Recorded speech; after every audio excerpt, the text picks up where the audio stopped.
பாஜக என்கிற ஒரு தீய சக்தி இந்த நாட்டையும் நாட்டு மக்களையும் ஜனநாயகம்ங்கிற இந்த செட்டப்பையும் அழிப்பதற்கு கங்கணம் கட்டி கொண்டு காலில் சலங்கை கட்டிட்டு ஆடிட்டு இருக்குது. ஒன்னு என் கூட்டணியில இரு, இல்லைன்னா நான் சொல்றதை செய்.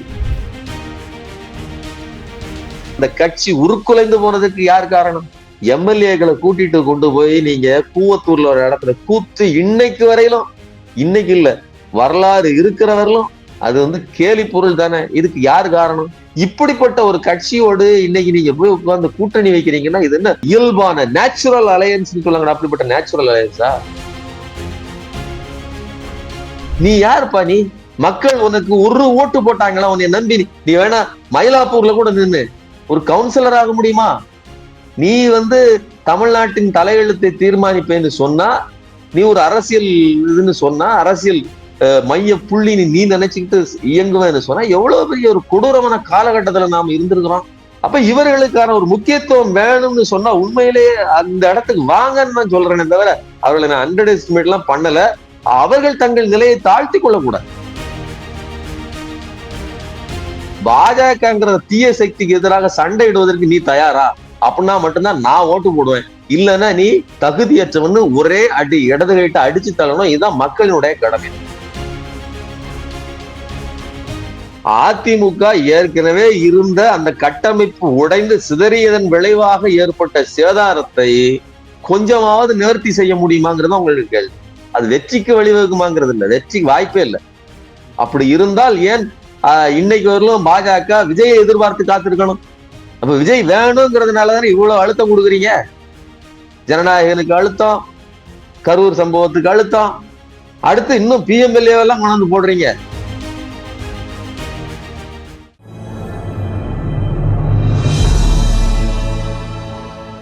தமிழ் நியூஸ் நேயர்களுக்கு அன்பு. இன்றைய சிறப்பு நேர்காணலில் நம்மோடு இணைந்திருக்கும் சிறப்பு விருந்தினர் ஊடகவியலாளர் திரு சுமன் கவி சார். சார் வணக்கம். வணக்கம். வணக்கம். ஓ பன்னீர்செல்வம் அவர்களுடைய ஆதரவாளர்கள் இருந்த சொற்பமானவர்கள் கூட அனைவரும் திராவிட முன்னேற்ற கழகத்தில் தன்னை இணைத்துக் கொண்டார்கள். இன்றைய தினம் அவருடைய முக்கிய ஆதரவாளராக அறியப்பட்ட திரு வைத்தியலிங்கம் அவர்களும் தன்னுடைய சட்டமன்ற உறுப்பினர் பதவியை ராஜினாமா செய்துவிட்டு திராவிட முன்னேற்ற கழகத்தில் இணைந்து விட்டார். இப்பொழுது கிடைக்க பெற்றிருக்கக்கூடிய ஒரு அண்மை தகவலை நம்ம பார்க்கிறோம். பியூஷ் கோயல் அவர்கள் தங்கி இருக்கக்கூடிய அந்த நட்சத்திர விடுதியில் முன்னாள் நாடாளுமன்ற உறுப்பினர், அதிமுகவினுடைய முன்னாள் உறுப்பினர் திரு ஓபி ரவீந்திரநாத், ஓபிஎஸோட மகன் அவர்கள் ரகசியமாக சந்தித்துட்டு வந்ததாகவும், காரில் அவர்களை பார்த்து செய்தியாளர்களை மைக்கை நீட்டிய பொழுது அவர் எதுவுமே சொல்லல, அப்படியே போயிட்டாரு. இப்படி ஒரு சம்பவம் நடந்திருக்கிறது என்பதையும் குறிப்பிடத்தக்க விஷயமா இருக்கு. திமுக போவாருன்னு எதிர்பார்க்கப்பட்ட நிலையில இப்படி ஒரு விஷயம் நடந்திருக்கே சார், எப்படி பாக்குறீங்க? அதாவது பாஜக என்கிற ஒரு தீய சக்தி இந்த நாட்டையும் நாட்டு மக்களையும் ஜனநாயகம்ங்கிற இந்த செட்டப்பையும் அழிப்பதற்கு கங்கணம் கட்டி கொண்டு காலில் சலங்கை கட்டிட்டு ஆடிட்டு இருக்குது. இந்த நேரத்துல நீங்க அதுக்கு எதிராக போர்க்குணமும் வலுவான மன உறுதியும் இருந்தால் மட்டும்தான் நீங்க சண்டையிட முடியும். அது யாருக்கு இல்லையோ அவர்கள் பின்வாங்கி போய் பாஜகவோட அது சொல்லுகிற இடத்துல நின்று ஆடுவாங்க. அது ரெண்டு பொசிஷனை காமிக்கும். ஒன்னு என் கூட்டணியில இரு, இல்லைன்னா நான் சொல்றதை செய். இது ரெண்டும் தான், மற்றபடி ஒண்ணும் கிடையாது. அப்படி அதற்கு எதிர்த்து சண்டையிடுவதற்கு போர்க்குணம் வேணும். அப்படி இல்லாத பட்சத்துல நீங்க கூட்டணி போயிருவீங்க. உங்களுடைய விருப்பப்படி செய்ய முடியாது. நான் என்ன சொல்றேன், அதிமுகவுக்கு திமுகவை வீழ்த்த வேண்டும், ரைட்டு. அது அதிமுக ஒன்னா இருந்து வலுவா இருந்தாலே போதாதா? அது மோடியும் அமித்ஷாவும் சேர்ந்து வந்துதான் இந்த கல்யாணம். நான் என்ன சொல்றேன், இந்த கட்சி உருக்குலைந்து போனதுக்கு யார் காரணம்? எம்எல்ஏக்களை கூட்டிட்டு கொண்டு போய் நீங்க கூவத்தூர்ல ஒரு இடத்துல கூத்து இன்னைக்கு வரையிலும், இன்னைக்கு இல்ல வரலாறு இருக்கிறவர்களும் அது கேலி பொருள் தானே. இதுக்கு யார் காரணம்? அதுக்கப்புறம் அம்மையார், சின்ன அம்மையார் சசிகலா அவர்கள் பார்ப்பன அகரகாரா சிறையில் ஊதுவத்தி உருட்டுவதற்கு யார் காரணம்? என்ன வித்யாசாகர் ராவ எவ்வளவு டென்ஷன் ஆகி அந்த அம்மா கடைசியில அழைத்தார்கள். சரி, அதை விடுங்க. அதுக்கப்புறம் எல்லாருக்கும் நான் சொல்றேன், அடுக்கடுக்காக இந்த கட்சி சீரழிந்து போது சின்னாவண்ணமாவதற்கு யார் காரணம்? இப்படிப்பட்ட ஒரு கட்சியோடு இன்னைக்கு நீங்க போய் உட்கார்ந்து கூட்டணி வைக்கிறீங்கன்னா இது என்ன என்ன சொல்றதுன்னா இயல்பான நேச்சுரல் அலையன்ஸ் சொல்லுவாங்க. அப்படிப்பட்ட நேச்சுரல் அலையன்ஸா? திமுக பக்கம் இருப்பது நேச்சுரல் அலையன்ஸ். அவர்களுக்குள்ள சில முரண்பாடுகள் இருக்கும். நீண்ட நாள் அலையன்ஸுங்க. அதுக்குள்ள சின்ன சின்ன எதிர்வினைகள் இருக்கும். அது வேற. தலைமை இப்ப கூட வலுவாதான் இருக்குது. எல்லா தலைமையும் ஒன்னாதான் இன்டாக்டா இருக்குது. இப்படிப்பட்ட நெருக்கம் உங்களுடைய கட்சியில் இருக்குதா? உங்களுடைய கூட்டணியில் இருக்குதா? அப்போ ரவீந்திரநாத் போய் கொல்லைப்புறமாக போய் இன்னைக்கு போய் சந்திச்சுட்டு வர்றாருன்னா நான் சொன்ன அதேதான். நெருக்கடி. உங்க விருப்பத்துக்கு எல்லாம் எதையும் செய்ய முடியாது. என்ன சேகர் ரெட்டியோட உங்க அப்பாவுக்கு என்ன தொடர்பு? அந்த நேரத்துல நீங்க டிமானிட்டைசேஷன் சமயத்துல நம்ம எல்லாம் ஒரு 100 ரூபாய் கிடைக்காதா, ஒரு 500 ரூபாய் கிடைச்சிடாதா, பேங்க்ல 2000 ரூபாய் கிடைச்சிடாதா அப்படின்னு எதிர்பார்த்துட்டு இருந்தோம். அந்த சமயத்துல சேகர் ரெட்டி சம்பந்தமான இடங்கள்ல 2000 ரூபாய் நோட்டுகள் கட்டுக்கட்டாக பிடிபட்டன என்பது குறிப்பிட்ட கட்டுக்கட்டாக பிடிபட்டது. பக்தி பரவசத்தோட 2 பேரும் மொட்டையை போட்டுட்டு திருப்பதிக்கு போயிட்டு வந்தீங்களா? இதெல்லாம் எந்த அடிப்படை? இன்னும் சொல்ல போனால் தர்ம யுத்தத்தின் பொழுது சி.வி. சண்முகம் அவர்களே பன்னீர்செல்வம் மீது இதே நீங்கள் சொன்னது போல சேகர் ரெட்டியுடன் உங்களுக்கு என்ன தொடர்பு, நீங்களும் அதில் நிச்சயமாக சிக்குவீர்கள் என்பது போன்ற கருத்து உட்பட சி.வி. சண்முகமும் அப்போது விமர்சனம் வைத்தார். அப்போ இவ்வளவு இருக்குது. இன்னொன்னு இதே ரவீந்திரநாத் மேலேயே பல்வேறு குற்றச்சாட்டுகள் இருக்குது. கல்குவாரிகள் இருக்குது, மணல் குவாரி, எல்லா பிரச்சனையும் இருக்குது. சரிங்களா? அதனால இவர்களின் பாவம் இருக்கு, பாவ மூட்டை. இப்ப நான் இதெல்லாம் இருக்கிறது இல்ல, இது எந்த கட்சிக்குமே இல்லைன்னு நான் சொல்லல. இருக்கிறது இல்ல பிரச்சனை. சண்டையிடுவதற்கு வலு வேண்டும். அது இருக்கட்டும், பாத்துக்கலாம். இருந்தாலும் பாஜக அழிவு சக்தி, அதோட நான் சேர மாட்டேன். எங்களுக்குள்ள 1000 பிரச்சனை இருக்கும், எங்களுக்குள்ள சில தவறுகள் கூட இருக்கும், அது வேற. அதனால நான் பாஜகவோடு சேர மாட்டேன். நிக்கிறதுக்கு ஒரு தில்லு வேணும். அந்த தில்லு இங்க இருக்கக்கூடிய எந்த கட்சிகளுக்கும் இல்லை, கிடையாது. அதனாலதான் நீங்க போய் இன்னைக்கு சேர்ந்துறீங்க. ஆனால் வைத்தியலிங்கம், அதான் சொல்றேன், வைத்தியலிங்கம் அப்படி கிடையாது. அவர் ஒரு இண்டிவிஜுவல் பர்சன். அவருக்கு ஒரு என்ன சொல்றதுன்னா, அதிமுகவில் இருந்தாரு, கூடுதலாக இவர் ஓபிஎஸ்னுடைய அனுதாபியாக இருந்தார், அதெல்லாம் உண்மைதான். ஆனா அவருக்கு ஓபிஎஸ் அளவுக்கான கரை பிரச்சனை எல்லாம் இல்லையே. அப்போ நான் அவர்கள் திமுக பக்கம் வருகிறார்கள்ங்கிறது அவர்களுடைய தாய் அமைப்பான திமுகங்கிறது என்ன, அண்ணா திமுக, அதுக்கு முந்தையதான் திமுக. அப்ப தாய் கழகத்தோடு வந்து கலந்து கொள்கிறார்கள். இன்னொன்னு, எதிராளிகளுக்கும் மதிப்பளிக்கிற, இப்போ சுயமரியாதை இயக்கம்னு 1925 பெரியார் தொடங்கினாருன்னா அது தனக்கு சுயமரியாதை மட்டும் இல்ல, தன் இனத்துக்கு சுயமரியாதை. அதனாலதான் கோயில் நுழைவு அவர் சொன்னார். அவர் இன்னும் கோயிலுக்கா பண்ணிட்டு இருந்தாரு. அப்ப அதே மாதிரி எதிராளிகளும் கூட மரியாதையோடு இருக்க வேண்டும் நினைக்கக்கூடிய ஒரு கூட்டம் தான் இந்த திமுக. அதனோட வந்து சேர்வதுங்கிறது இயல்பான ஒன்று. நீங்க அன்வர் ராஜாவாக இருந்தாலும் சரி, மத்த யாராக இருந்தாலும், மனோஜ் பாண்டியனாக இருந்தாலும் சரி, மருது அழகராஜாக இருந்தாலும் சரி, எல்லோரும் தங்களுடைய வேர்களை தேடி வந்து கொண்டிருக்கிறார்கள்.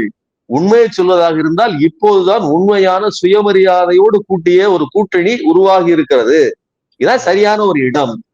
ஓபிஎஸ்க்கு உண்மையிலே சுயமரியாதைன்னு ஒண்ணு இருந்துச்சுன்னா அவர் திமுக பக்கம் வருவாரு. இல்லைன்னா இந்த கொல்லைப்புற சந்திப்புகளோட முடிஞ்சிடும். நீங்க கொல்லைப்புற அழகியாக வேணாலும் இருக்கலாம், அவ்வளவுதான். நீங்க ஓபிஎஸ் ரொம்ப அண்டர் எஸ்டிமேட் பண்றீங்க போலயே. அவர் தானே வந்து கூட்டணியை முறிச்சிட்டு முதல்ல வந்தாரு. பாஜக வந்து எங்களை இப்படி அவமதிச்சிருச்சு, தீய சக்தி பாஜக, இப்படிப்பட்ட ஒரு மதவாத சக்தியோட கூட்டணி கிடையாதுன்னு சொல்லி பன்ருட்டி ராமச்சந்திரன் தான் வந்து இது ஓப்பனா பிரஸ் மீட் எல்லாம் கொடுத்து அப்பதான் கூட்டணியை விட்டு வெளியே வந்தாங்க. பிறகு அவர் அமித்ஷாவை சந்திச்சார், அதெல்லாம் நடந்தது. பட்னா இப்போ ஒரு டிஎம்கேவா இல்ல இன்னும் பல ஆப்ஷன்ஸும் இருக்குல்ல அவருக்கு. அதாவது பன்ருட்டி ராமச்சந்திரன் அவர்கள் பேசினார், அவர்களுக்கு வாய்ப்பு இருக்கிறது. நான் இப்பவும் சொல்றேன், எல்லோரையும் அவர்களோட பொசிஷனை மதித்து அவர்களுக்கான உரிய மரியாதையை கொடுக்கக்கூடிய கூட்டணி நான் இதை சொல்றேன். நான் இழிவுபடுத்துறேன்னு நான் சொல்லல. நாங்களா இழிவுபடுத்தினா குருமூர்த்தி பேசுவதை விட நாம அதிகமா இழிவுபடுத்தி பேச முடியும். அப்ப நான் உண்மையில சொல்றேங்க, இது வந்து ஏதோ நான் அவரை இழிவுபடுத்துறதுக்காக பேசுறேன். ஒரு குறிப்பிட்ட காலகட்டத்தில் அவர் என்னுடைய முதலமைச்சர். நான் விரும்பினோனோ விரும்பலையோ அவர் என்னுடைய முதலமைச்சர். அப்படிப்பட்ட ஒருத்தரை ஏயா அப்படின்னு நீ பேசுறன்னா நீ யாருப்பா? நீ மக்கள் உனக்கு ஒரு ஓட்டு போட்டாங்களா உன்னை நம்பி? நீ வேணா மயிலாப்பூர்ல கூட நின்று ஒரு கவுன்சிலர் ஆக முடியுமா?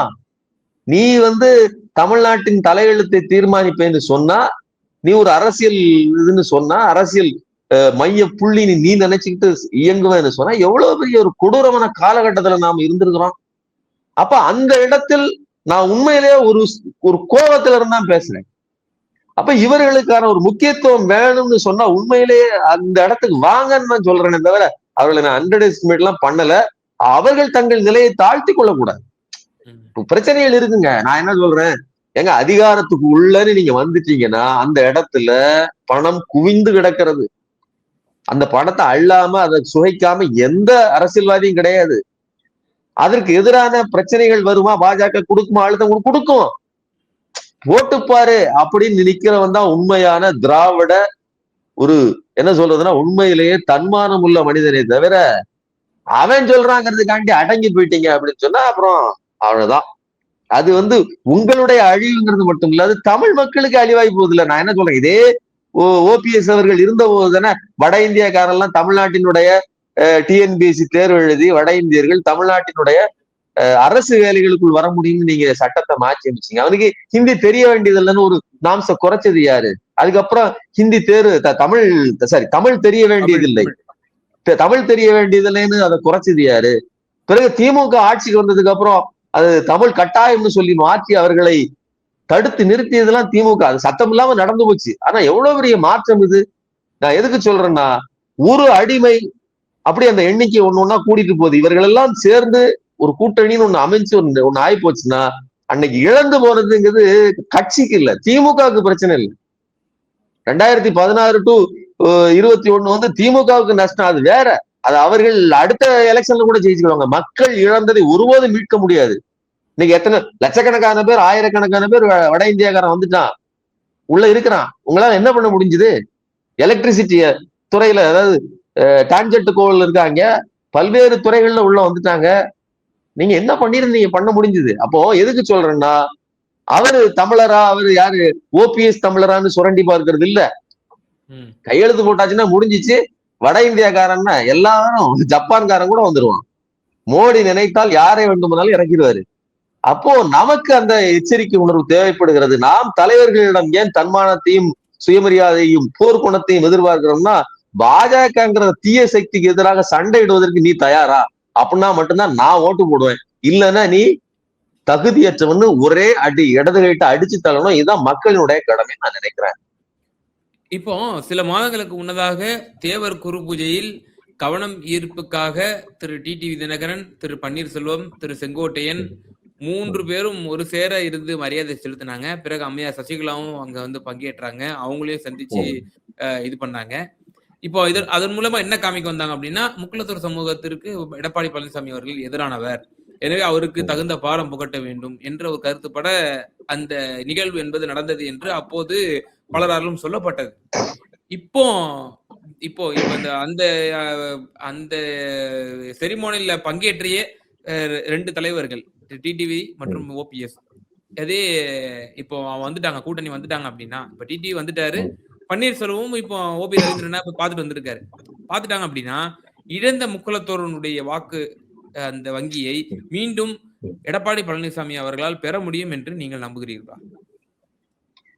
இப்போ அதாவது முக்குலத்தோர்களின் வாக்குகளை பெறுவது அப்படிங்கிறதுல முக்குலத்தோரின் நன்னம்பிக்கையை இவர்கள் பெறுகிறார்களா அப்படிங்கிற கேள்வி ஒன்று இருக்கிறது. நான் நீங்க கூட்டணி அப்படின்னு பாத்தீங்கன்னா, கூட்டணி நான் ஏற்கனவே சொல்லிட்டேன், முக்குலத்தோரின் வாக்குகள், அதாவது குறிப்பிட்ட 2 முக்குலத்தோர் எல்லாரும் மொத்தமா போய் அதிமுக வாக்களிச்சாங்க. அப்படி உண்மையிலேயே அப்படி வாக்கு போடுனா ஏங்க 40-40 திமுக ஜெயிக்குது? புரியுதா உங்களுக்கு? அது இல்ல. அதிமுக ஏற்கனவே இருந்த அந்த கட்டமைப்பு உடைந்து சிதறியதன் விளைவாக ஏற்பட்ட சேதாரத்தை கொஞ்சமாவது நிவர்த்தி செய்ய முடியுமாங்கிறது உங்களுக்கு கேள்வி. அது வெற்றிக்கு வழிவகுக்குமாங்கிறது இல்ல, வெற்றிக்கு வாய்ப்பே இல்லை. அப்படி இருந்தால் ஏன் இன்னைக்கு வரலும் பாஜக விஜயை எதிர்பார்த்து காத்திருக்கணும்? அப்ப விஜய் வேணுங்கிறதுனாலதானே இவ்வளவு அழுத்தம் கொடுக்குறீங்க. ஜனநாயகனுக்கு அழுத்தம், கரூர் சம்பவத்துக்கு அழுத்தம், அடுத்து இன்னும் பிஎம்எல்ஏ எல்லாம் கொண்டாந்து போடுறீங்க. கரூர் சம்பவத்துக்கு காசு வெளிநாடுகளிலிருந்து விஜய் வாங்கி விட்டார், அதனால ஜானவராகிசாமி இழு புடி இடி அனுப்பு அமுக்கு அப்படிங்கிறது சும்மா கிடையாது. எல்லாத்தையும் காட்டி மிரட்டி வழிப்பறி திருடன் கத்தியை காட்டி புடுங்கின மாதிரி வாயா உள்ள, இல்லைன்னா நடக்கதே வேறங்கிற அளவுக்கு நெருக்கடி கொடுத்துருக்கீங்க. ஏன் அப்படின்னா அங்க அதிமுகங்கிறதுனாலதான் முதல்ல சொன்னேன்.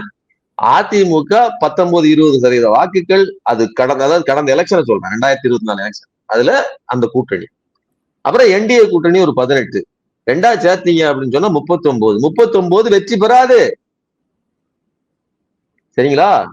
அப்ப வெற்றிக்கான கூட்டணி 45%. நீங்க 7-8% அதிகம். இன்னும் கூடுதலா சொல்றேன், இவங்க பிரேமலதா எல்லாம் இன்னும் உறுதியாகல. பிரேமலதா டேர்ம்ஸ் அண்ட் கண்டிஷன்ஸ் எல்லாம் ஒத்து போயிடுச்சுன்னா திமுக இன்னும் இன்டாக்டா வலுவா கூட மாறுவதற்கு வாய்ப்பு இருக்கிறது. சரிங்களா? அதனால இன்னொன்னு, விஜய்ங்கிறவர் தனித்து நிற்பதாக இருந்தால், இப்ப இவங்களுடைய வலுவுக்கெல்லாம் ஒத்துக்கிடாம கொஞ்சம் தனிச்சு நின்றாருன்னா 2 பக்கம் சேதாரம் ஆகும். அதுலயும் குறிப்பா அதிமுகவுக்கு தான் தலைமை இல்லாம இருக்குது, அந்த வாக்குகள் தான் சிதறப்போகுது. அப்ப அந்த வாக்குகள் அங்கே போவதற்கான வாய்ப்பு அதிகம் இருக்கிறது. சோ ஒரு சிறிய சேதாரத்தை திமுகவுக்கு வழங்கினாலும் கூட விஜயால் ஒரு பெரிய ஆபத்து அதிமுகவுக்கு இருக்கு. எப்படி கூட்டி கழிச்சு பார்த்தாலும் இவர்கள் ஒரு வெற்றிக்கான இடத்தை நகர்த்தல. சில அதிமுக அபிமானிகள் ஒருவேளை டிடிவி தினகரன் சார்பாக போடலாம், ஆனா அதுல கூட ஒரு முரண்பாடு இருக்கிறது. நீங்க நல்லா புரிஞ்சுங்க, இதுதான் முக்கியமான பாயிண்ட். அதிமுக அந்த இடத்துல ஜெயிக்கணும்னு டிடிவி தினகரன் கூட்டணியில சேர்ந்தாலும் கூட போய் வேலை செய்வாரா? எடப்பாடி பழனிசாமி ஜெயிக்க வைக்கிறது வாங்க அப்படின்னு கூப்பிடுவாரா? இது எவ்வளவு பெரிய முரண்பாடு. கொங்கு பகுதியில போய் வாங்க வாங்க வாங்க நம்ம எல்லாம் போய் சேர்ந்து எடப்பாடி பழனிசாமி தூக்கிட்டு போவோம் அப்படின்னு சொல்லி அண்ணாமலை சொல்லுவாரா? அண்ணாமலை வெளியில ஒருவேளை அப்படி சொன்னாலும் உள்ளடி வேலை செய்ய மாட்டாரா? ஒருவேளை இந்த கூட்டணி சோபிச்சிருச்சுன்னு சும்மா சொல்றேன், ஒரு அவர் காட்டினதை விட ஒரு நம்பரை காமிச்சிருச்சுன்னா அது தனக்கு தானே வச்சுக்கிட்ட சூன்யம் இல்லையா? எதிர்காலமே இல்லையா? அரசியல் எதிர்காலமே அண்ணாமலை கிடையாது. அண்ணாமலை அதை ஏத்துக்கிட்டு யாரு நம்ம நயினார் நாகேந்திரன் அப்ப தலைவராயிருவாப்ல. அதாவது இதுக்கு அடுத்தும் தொடருவாரு. இவரால் ஒண்ணுமே பண்ண முடியாது. இப்படிப்பட்ட வேலைக்கு அண்ணாமலை இருப்பாரா? அண்ணாமலை உள்ளடி வேலை செய்வார், வெளியில காமிச்சிடுவார் நாங்கெல்லாம் ஒன்னா இருக்கிறோம் அப்படின்னு. கூட்டணி மோடி வருவாரு, அமித்ஷா வருவாங்க, மொத்தமா அப்படி கை தூக்குவாங்க பாருங்க. அப்படி எல்லாம் கையை தூக்கிட்டு அதுக்கு நான் பொறுப்பு இல்லைங்க அப்படின்னு தனியா கையை தூக்கிட்டு போயிருவாரு. யாரு? அண்ணாமலை. அண்ணாமலைக்கு வார் ரூம் இருக்குது, எல்லாமே இருக்குது. சரிங்களா? அது தனியா சோசியல் மீடியால வேலை செய்யும். அதே மாதிரிதான் டிடிவி தினகரனுக்கும் எடப்பாடி பழனிசாமி சூப்பர் சொல்லுவாரா? அப்போ இது எல்லாம் முரண்பாடுகளுக்குள் சிக்கி கிடக்குது. நீங்க நினைக்கிற கூட்டணி கணக்கு வேலை செய்யாது, இது எதிராக வேலை செய்யும். நிச்சயமா சார். பல்வேறு விவகாரங்கள்ல இங்க நேயர்களுக்கு ரொம்ப தெளிவா உங்களோட கருத்துக்களை பகிர்ந்தீங்க. நன்றி.